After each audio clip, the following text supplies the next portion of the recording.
22, 49, 51 Lukas 22, 49, 51 Ketika orang-orang di sekitarnya melihat apa yang akan terjadi, mereka bertanya kepadanya, "Tuhan, apakah kami akan ditikam dengan pedang?"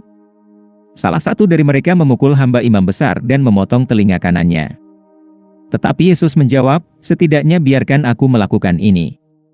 Dan menyentuh telinganya dan menyembuhkannya. Memulihkan telinga hamba Yohanes 18, 10, 11 Simon Petrus, memiliki pedang, menghunusnya, dan memukul hamba imam besar, dan memotong telinga kanannya. Nama pelayan itu adalah Malchus. Karena itu Yesus berkata kepada Petrus, "Masukkan pedangmu ke dalam sarungnya.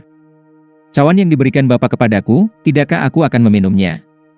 Lukas 22, 36, 38 Dan dia berkata kepada mereka, "Tapi sekarang, siapapun yang memiliki dompet, biarkan dia mengambilnya, dan juga kantong pelana. Jika Anda tidak memilikinya, jual jubah Anda dan beli pedang.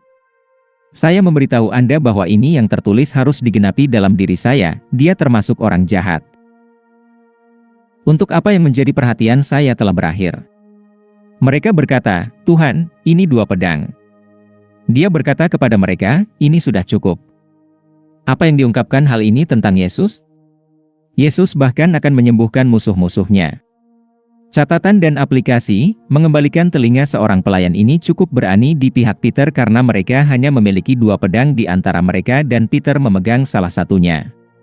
Saya tidak berpikir dia benar-benar berusaha untuk menang, tetapi untuk mati bersama Yesus. Mengapa dia mengejar seorang pelayan dan bukan seorang prajurit? Dan mengapa memotong telingamu? Saya pikir niatnya bukan untuk menyebabkan bahaya serius, tetapi hanya bunuh diri. Pedro juga dikenal terburu nafsu, bertindak sebelum berpikir. Dia adalah tipe pria yang berorientasi pada tindakan. Dia telah bersumpah setia kepada Tuhan sampai mati, serta menunjukkan kesalahpahaman tentang misi utama Yesus di kayu salib.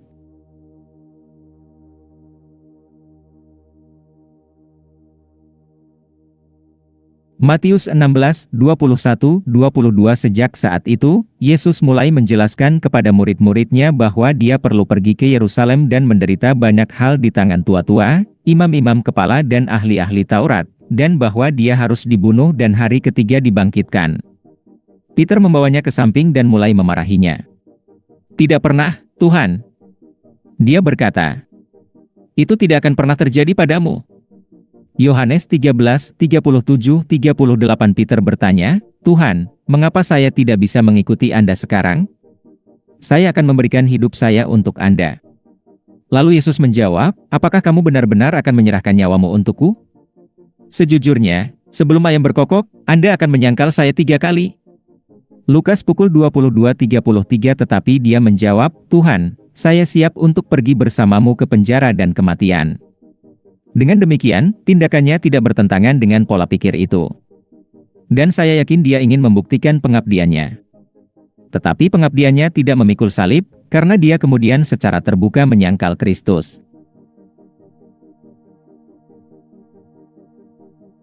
Kekerasan seringkali merupakan kepengecutan yang tersembunyi di balik pedang.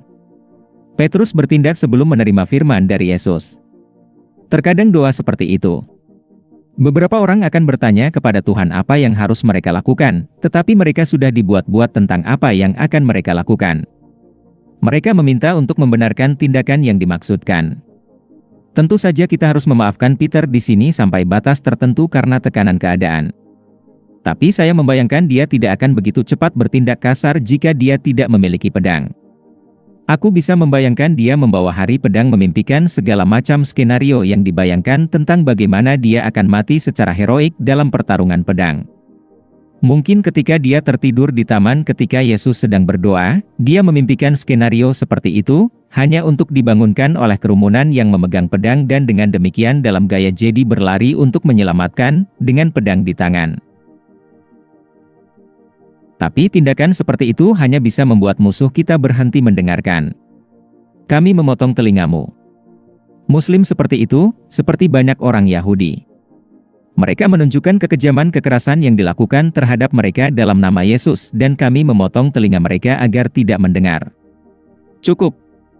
Mari singkirkan pedang kita dan biarkan Tuhan memulihkan telingamu agar mereka bisa melayani imam besar. Ibrani 3:1